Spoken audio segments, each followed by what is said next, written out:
ये 9 लॉज है, laws of exponents. तो इसमें याद रखना कि पहला क्या है, e to the power n into e to the power n है, तो इसको हम क्या लिख सकते हैं, e to the power m plus n। Second है e to the power m divided by e to the power n है, तो इसको क्या लिख सकते हैं, e to the power m by e to the power n, तो इसको हम लिख सकते हैं e to the power m minus n। तो इसमें एक चीज याद रखना, if m is greater than n then m minus n, if m is less than n तो इसको लिखेंगे 1 by e to the power n minus n लिखेंगे।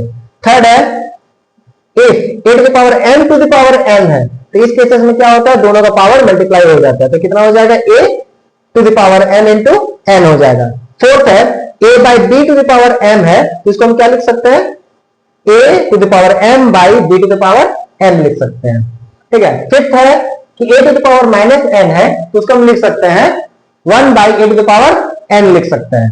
सिक्स्थ है a to the power m equal to a to the power n है, तो दोनों का base same है लेकिन दोनों का पावर अलग अलग है, इस वजह से m इक्वल टू n, मतलब दोनों का पावर इक्वेट हो जाएगा, मतलब इक्वल हो जाएगा।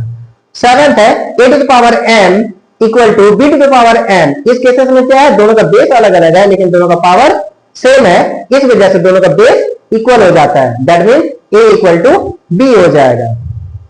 8 है a टू द पावर 0 है, तो किसी भी नंबर का पावर अगर 0 होता है तो वो हमेशा 1 होता है। 9th है a into B to the power m है, तो ये कितना हो जाता है, a to the power m into B to the power m हो जाता है। ठीक है। इसमें एक एक्स्ट्रा है जो बुक में नहीं दिया हुआ क्योंकि हम समझा देंगे। ठीक है। अगर मान लो कोई भी तुम्हारा रियल नंबर है, कोई भी रियल नंबर है, अगर उसका पावर 1 रहेगा, कितना रहेगा, उसका पावर 1 रहेगा, तो वो जो नंबर है रियल नंबर वो खुद a ही रहेगा। कितना होगा, 1 ही रहेगा, मतलब a रहेगा। क्या है, अगर a टू द पावर 1 है तो वो हमेशा कितना रहेगा, 1 ही, मतलब a रहेगा। ठीक है। अब चाहे वो कोई सा भी नंबर हो, कोई सा भी नंबर हो, जैसे मान लो अगर हम मान लो 100 लिखते हैं, 100 टू द पावर 1 रहेगा तो वो हमेशा 100 ही रहेगा। फॉर एग्जांपल, नेक्स्ट एग्जांपल, अगर मान लो 250 है, 250 टू द पावर 1 है, तो ये कितना रहेगा, 250 ही होगा। ठीक है। तो ये 10 लॉज है, लॉज ऑफ एक्सपोनेंट। इसको अच्छी तरह से कर लोगे, इसको याद कर लोगे और इसी पे बेस्ड कुछ क्वेश्चंस सॉल्व करेंगे। ठीक है।